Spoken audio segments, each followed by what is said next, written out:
हाय friend. Ram Ram, Radhe Radhe, जय श्री कृष्णा, हर हर महादेव।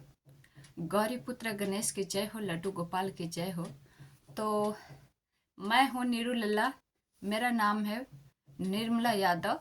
मेरा जन्म भूमि है बनारस गाजीपुर, और मैं हो चुकी हूँ लखनऊ वासी।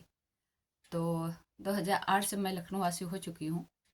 अब वहाँ पे मेरे जन्म भूमि जो बनारस गाजीपुर है, वहाँ पर कोई है नहीं, कुछ नहीं है वहाँ पर। फिलहाल वहाँ का जन्म है मेरा। तो मेरे पेरेंट्स नहीं हैं, यानी फिनिश हो चुके हैं। पेरेंट्स नहीं है मेरा। हाँ, पेरेंट्स ये मेरे प्रभु हैं, और ये राम जी हैं, थोड़ा सा कम दिख रहे हैं। तो कहते हैं ना, मेरे इस वक्त पेरेंट्स मेरा शुभचिंतक, मेरा केयरफुल, सब कुछ करने वाले मेरे प्रभु हैं श्री राम, माता सीता जी, और राधा रानी हैं, श्री कृष्ण राधा रानी, भोलेनाथ गौरा जी, और भाई के रूप में गौरी पुत्र गणेश जी हैं, श्री कृष्ण जी के बाल रूप लड्डू गोपाल जी। इन लोग से हम बहुत प्रेम करते हैं। तो आइए आप लोग तक एक प्यारा सा सत्य लेकर आ रही हूँ। ये मेरा एक्सपीरियंस है पेरेंट्स लोगों से, बोलूँगी मैं ये, क्योंकि आ, मेरा बाल विवाह हुआ था और अब खंडित हो चुका है। बाल विवाह 5 साल की उम्र में मेरी शादी मेरे माँ बाप ने कर दिया था। शादी किया था या नहीं मुझे नहीं पता है, क्योंकि 5 साल के बच्चे को ज्ञात नहीं होता है। ये सुना था मैंने जब बड़ी हुई तो, कि मेरे भाई का तिलक था, उसी में मेरी शादी कर दी गई है, जब हम बड़े हुए तब। और 15 साल के जब हम हो गए तो हमें उस रिश्ते को निभाने के लिए भी कहा गया था, और मैंने निभाने का प्रयास भी किया। बस कुछ राक्षसों के घर में हम जा चुके थे, जहाँ पर इंसानियत नहीं, राक्षस थे, और अब खंडित कर दिया है मैंने उसे। तो मैं हर अपना एक्सपीरियंस बताऊंगी।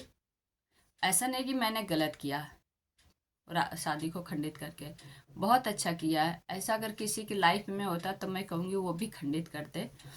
तो मैं ये बोलना चाहूँगी पेरेंट्स से कि देखिए, अगर किसी की आपने अपनी बेटी की शादी कर दिया है, बेटी हो या बेटे हो, बेटों में तो ज़्यादा प्रॉब्लम्स नहीं होती है, पर लड़कियों में हो जाती है कि लड़की का जब एक बार शादी टूट जाती है ना, तो वो बात नहीं रह जाती है। जो फर्स्ट टाइम आपको लड़का मिल जाता है, या घर मिल जाता है, या परिवार मिल जाता है, इतना मेहनत नहीं करना पड़ता है।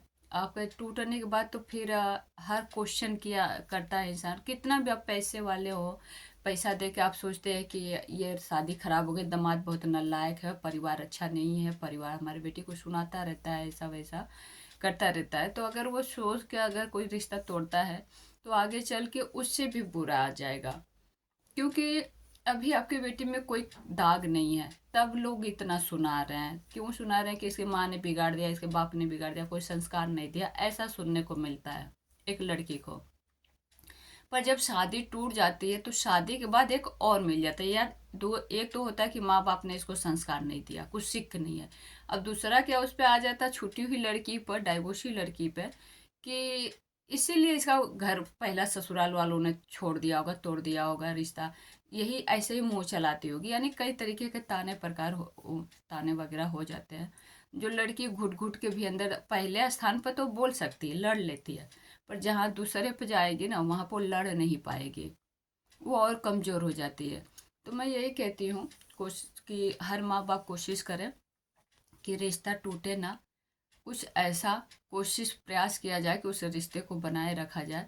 माँ अगर ससुराल वाले कहते हैं कि लड़की ज़्यादा घर पर अपने मायके में बात करती है, घर पर काम का ध्यान नहीं देते हैं, तो उस मायके वालों को थोड़ा सा सपोर्ट करना चाहिए कि कम से कम बात करें अपनी बेटी से कम मिलना जुलना। क्योंकि शादी जब हम कर देते हैं तो लड़की का ससुराल में एक जिम्मेदारी हो जाती है, बहुत बड़ी जिम्मेदारी होती है परिवार को संभालना। उसमें अगर हम 2-2 घंटे 3-3 घंटे बात करें तो चिढ़ सी होती है ससुराल वालों का। कुछ ऐसा भी मैटर आ रहा है, मैं कोर्ट जाती रहती हूँ ना, तो ऐसे भी मैटर आता है।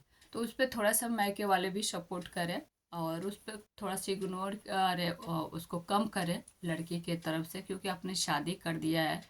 तो जैसे माएँ होती हैं अपनी बहुएँ की शिकायतें लेके लड़की से बैठ जाएगी, लड़की इधर भाभी का शिकायत उधर वो करते, वो काम पे ध्यान नहीं देते, तो वो भी डिस्टर्ब हो जाता है इंसान। तो इन चीज़ों से थोड़ा सा सावधान रहें, अपनी बेटी को समझाएं।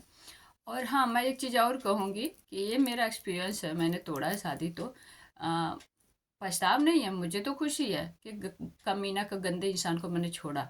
बहुत पैसे वाला है, 4 लाख रुपया महीने का कमाता है, फिर भी मैं पढ़ी लिखी नहीं हूँ, कम पढ़ी लिखी हूँ, फिर भी मैंने उसे लात मारा। और मैं कहूँगी हर बेटियों को कि अगर ऐसा राक्षस आपकी लाइफ में है, तो लात नहीं, गला दबा दे साले का। तो पता है उस जैसे मैं ये कहूँगी, अपना नहीं कहानी बताना है मुझे। अगर आपके पति कैरेक्टर लेस है, यानी आपके पति किसी और लड़की के आ चुका है, यानी फिजिकल हो चुका है, उसके साथ घूम रहा है, फिर रहा, हनीमून मनाने जा रहा है, झूठ बोल बोल के, और ये चीज़ सच्चाई आपके सामने आ जाती है, तो उसके साथ एक दिन नहीं रहना है। फिर अपने लिए ये नहीं सोचना कि मैं कहाँ जाऊंगी, कैसे जाऊंगी, बिल्कुल नहीं सोचना है। आप तुरंत डाइवोर्स फाइल करो और उससे अलग हो जाओ, क्योंकि आपके दिल में, आप उसके दिल में नहीं हो, शौतन ला चुका है।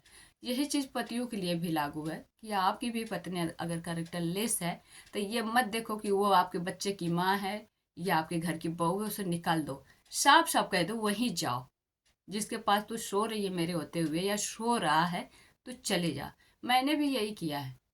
मैंने कहा, मैंने 2 बार 3 बार 4 बार सिखाया समझाया है मैंने उसे, पर नहीं माना, तो मैंने छोड़ दिया। जा भैया खुशी होके सो, जितनी मर्जी उतनी, 4 रखा है ना, तूने 4 रखा, बहुत, जितनी मर्जी उतनी रखो। तो ये होना चाहिए कि अगर करेक्टर लेस है तो कभी समझौता नहीं करना। आप बाकी करेक्टर का साफ है ना, तो कभी रिश्ते नहीं तोड़ना। झगड़ा कहाँ नहीं होता है यार, भाई बहन में हो जाता है, भाई भाई में हो जाता है, बहन बहन में हो जाता है, माँ बेटी में हो जाता है, किस में झगड़ा नहीं होता है। अच्छा, माँ बेटी में होता है झगड़ा, माँ बेटी अलग नहीं होते, घर छोड़ के नहीं जाते, कोई उसमें से नहीं। भाई भाई में होता कोई झगड़ा, तो कोई छोड़ के नहीं जाता है। और ये पति पत्नी में जब झगड़ा होता है तो घर से निकाल देते हैं, ये तो गलत है ना, ऐसा नहीं होना चाहिए। तो इस पर थोड़ा सा अपना समझदारी लोग, आप लोग भी रखें, ससुराल वाले भी रखें। मैं उनको भी कहूँगी कि घर में बेटियां अपनी गलत कर देती हैं तो हम बेटी को नहीं निकालते हैं, समझाते हैं। घर में कोई काम बिगाड़ दे कुछ भी, अब बहू पे बहुत चिल्लाते हैं, तो ऐसे नहीं चिल्लाना चाहिए। उन्हें भी, उनके लिए भी मैं यही कहूँगी कि इंसान है, गलतियाँ इंसान से ही होती है। कुछ टूट गया, कुछ बिगड़ गया, टाइम से सोई उठ नहीं पाई, तो बहुत ज़्यादा उसके बवाल बतंगड़ नहीं बनाना है बातों का। तो ऐसा मैनेज करना सीखे सभी लोग। और लड़के वाले इसलिए नहीं ज़्यादा सोचते क्योंकि उनको लगता है हमारा लड़का है, अगर छूट जाएगी तो दूसरा आ जाएगा। पर फिर भी मैं उनको भी, उनके लिए भी यही कहूँगी कि दूसरे में वो मज़ा नहीं है। मेरे प्रिय मित्र लोग, मेरे सभी दोस्तों से रिक्वेस्ट करूँगी कि दूसरे में वो मज़ा नहीं है जो पहली में होता है। पहले में जो अधिकार होता है, जो समाज में हम पहली शादी करके घूम सकते हैं, वो दूसरे तीसरे में नहीं होता। सब यही कहते हैं ना, 2 शादी किया यार, 3 शादी किया है। तो कोशिश हो रिश्ते को संभालने के लिए। और माँ बाप के से तो मैं फिर से वही रिक्वेस्ट करूँगी कि बेटी की शादी ना टूटे, क्योंकि वो दर्द सिर्फ लड़की को मिलता है, घर वालों को नहीं, माँ बाप को नहीं मिलता है। वो ताने छूटे हुए का, हमारे साथ ऐसा कुछ नहीं है। बस ये है कि जैसे एक शादी हो, बाल विवाह, मेरी शादी भी नहीं हुई, मुझे मंगलसूत्र नहीं पहनाया गया, मेरे साथ फेरे नहीं हुए हैं, तिलक भी, शादी हुई है उसको निभाना है बस, उसको हमने निभाया। बहुत कोशिश किया निभाने का, सोचिए। तब भी लोग क्या कहते हैं, नाम पड़ गया। अगर कोई लड़का पसंद करता है तो उस शादी को छुपाने का प्रयास करता है, कहता है माँ को नहीं बताना कि तुम्हारा बाल विवाह हुआ। तो ऐसी चीज़ें आती हैं। तो इसीलिए मैं कहती हूँ कि शादी ना टूटे जब तक करेक्टर लेस की बात ना आए बीच में। अगर करेक्टर लेस यानी कोई तीसरा बंदी आ चुकी है या बंदा आ चुका है, तो इसको शादी को खंडित करना ही करना है, उसमें समझाने का प्रयास नहीं करना है, ख़त्म करना है। क्योंकि आप उसके दिल में होती है तो तीसरा लेडीज आती ही नहीं, कोई और आती ही नहीं, तो उसे ख़त्म करो। तो बाय बाय, आज के लिए यहीं तक।